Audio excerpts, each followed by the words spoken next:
हे लोगोफोर दिनैनि गुबुन मोनसे गोदान आपडेट भिडिअआवहाय नोंथांमोन गासैखौबो बरायहरनाय थालाय बायदि नोंथांमोननिसिम आसा खालामो भिडिअखौहाय जागायनायनिफ्राय जोबजासिम नायलांगोन होननानै एक्चुअली नोंथांमोनाथ' भिडिअनि टाइटेल आरो थाम्बनेलाव नायनानै आरो ससे इन्ट्र'खौ नायनानै एसेब्लाबो हमनो हाखादोंआनो जानांगौ दे लोगोफोर नोंथांमोननिसिम दिनैहाय आं मा भिडिअनि सायावहाय आपडेटखौ लानानै फैदों। एक्चुअली लोगोफोर आं दिनैहाय बर'नि मुंदांखा फावखुंग्रि रिया ब्रह्मा बिथां आरो सिद्धार्थ बर' बिथांनि फैनो गोनां मोनसे मिउजिक भिडिअनि सायावहायनो नोंथांमोननिसिम आपडेटखौ लानानै फैदों दे लोगोफोर।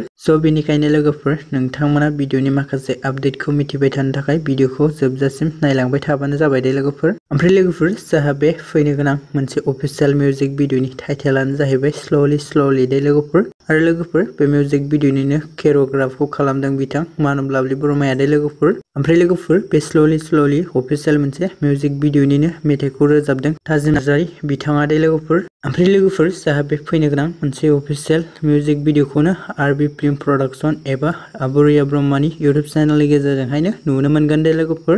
नोंथांमोना नायनो थाखाय माखासे सान नेना थाथ'बानो जाबाय दे। लोगोफोर बे फैनो गोनां मोनसे अफिशियेल मिउजिक भिडिअ स्ल'लिखौ नायनो थाखाय नोंथांमोना सोर जोबोरैनो एक्साइटेड जानानै दं कमेन्टनि गेजेरजों फोरमायहरबानो जाबाय दे लोगोफोर। एक्चुअली लोगोफोर बे भिडिअखौ नायनो थाखाय आंबो जोबोद एक्साइटेड जाना दङ दे। जिखुनु जाया बे भिडिअखौ जों थाबैनो नुनो मोनसिगोन दे लोगोफोर। ओमफ्राय लोगोफोर बिदिब्ला दिनैनि भिडिअआ बेखिनियानोमोन दे लोगोफोर। आसा खालामो नोंथांमोना भिडिअखौ नायनानै मोजां मोनदों। भिडिअखौ जुदि नायनानै मोजां मोनदोंब्ला अननानै खनसे लाइक खालामनानै होबानो जाबाय दे। आरो लोगोफोर सोरबाफोर जुदि चेनेलाव भिडिअखौ गोदानै नायगासिनो दङब्ला चेनेलखौबो साबस्क्राइब खालामनानै लाबानो जाबाय दे नोंथांमोना।